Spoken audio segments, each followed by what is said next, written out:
Let's go to war is not what this movie makes you think. Hello, this is Have You Seen This, where my brother Mark and I force each other to watch movies and then do a review about them. This time, Mark, you made me watch Apocalypse Now, a movie by Francis Ford Coppola with Martin Sheen and Marlon Brando. Now, this is one of these movies where I feel kind of ridiculous making a review about them because I assume everyone has seen it. It's been made like centuries ago and it's like one of these must-have seen movies. But I had not seen it yet. And I reckon actually maybe some more of my generation have not seen it yet because it's just kind of old. But at the same time, you've always seen, I don't know, like parodies or movies trying to copy that one, or just seen so many scenes like on YouTube because they are very famous and just very well made. And it actually starts off with one of these scenes, the scene of Martin Sheen in a hotel room going crazy and just breaking a mirror and having his hand cut and just doing weird like karate moves and stuff. That's a scene I've seen like 1,000 times, but I hadn't seen the movie yet, to be honest. So for those who maybe have not seen it yet, Apocalypse Now is about the Vietnam War, and it follows an American soldier portrayed by Martin Sheen, who is on a secret mission.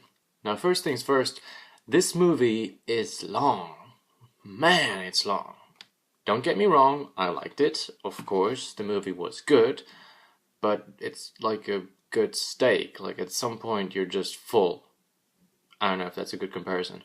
Anyways, I was kind of relieved when it was over. And maybe that doesn't necessarily have to do anything with the length of the movie, but also because it was just really heavy. I was kind of thinking about Saving Private Ryan because it said that this is one of the first movies that kind of made you feel like you really are with them at war and in the battle. And not to criticize that, but that's not really the case with this movie. But what it does do is make you wish you will never be at war and never be in a battle. It just goes very deeply into how horrible war is and how horrible it is for the soldiers that go there. And when I say that, the first thing that comes to mind, of course, is just injuries and seeing people die and just physical pain that you would have in a war. But this one goes so deeply into the psychological pain and what it does to a soldier that actually has survived the battle and has survived what he went through. But there's something in his head that is just not going to leave anymore, and it's just going to stay with him forever. And that's what's pretty heavy about this movie.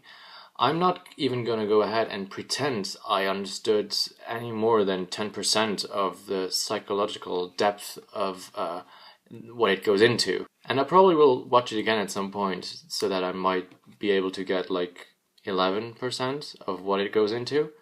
The thing that was kind of surprising to me was how Francis Ford Coppola got into like the social criticism about war and why we go into war and what that does to our soldiers and to our countries, and a lot of criticism against the states actually.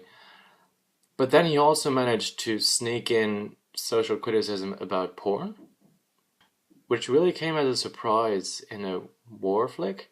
So the way he does that is there's some playmates who come to Vietnam and are supposed to have like a show and make the soldiers feel good for like 5 minutes or something. And at some point, the main characters get to spend some alone time with these playmates, and I guess it's kind of obvious what they want to do. But while these guys just have sex in their mind, the playmates are explaining how they feel about what they do, and how they have to do things that they don't want to do. And probably the thing that they're doing right now is one of these things.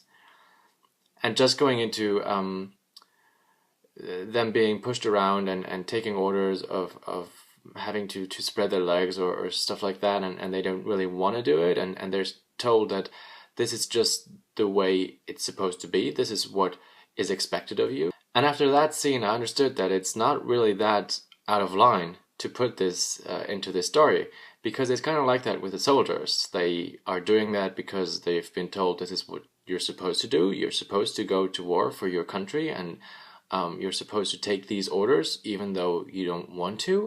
And another thing that's true for both parties here, for soldiers and playmates or porn actresses and actors, is that there's something that is put into their head that just doesn't leave anymore for some time, and it has some influence on their life and on the way they think. So alright, to wrap it up, I really liked the movie, but of course this was kind of a safe game for you. Would I recommend it to someone? I would, but I would maybe warn them or tell them to take 3 hours. If they ever have 3 hours too much in their life, they can just watch it. But just to warn them that it's not the typical war flick. It doesn't have a lot of action, or at least it doesn't focus on that, and it focuses a lot more on really heavy stuff. But let's get to the movie that I would like for you to watch for next week. It's a movie with Guy Pearce and Felicity Jones. And maybe you're going to think, why does he give me that movie? Because it's like a love triangle and a love story, and I don't think that's a very safe thing to give you. It's because you might not like it. But then again, it does it in a kind of different way, and it goes a lot into music. Those two characters are both musicians, and I think this is why I thought you're gonna like it. So I'm really interested in what you think, because this time I'm really not sure. Yeah, maybe you're not gonna like it. I don't know yet.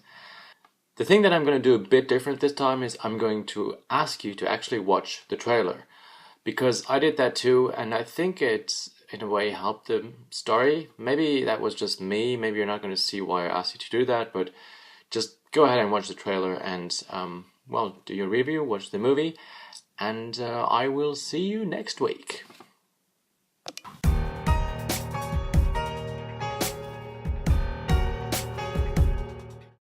Mark and I force each other to watch movies that we haven't seen yet, but we think